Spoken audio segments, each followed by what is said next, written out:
জীবনে সবাই নিশ্চয়ই ধোঁকা খেয়েছো, মানে খাবার ধোঁকার কথা বলছি। আমিও খেলাম।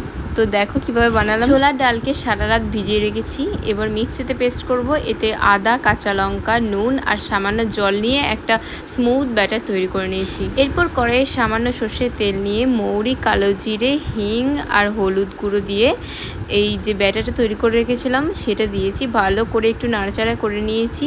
যখন দেখবি কড়াই থেকে এভাবে ছেড়ে ছেড়ে আসছে তখন জানবে আমাদের পারফেক্ট তৈরি হয়ে গেছে।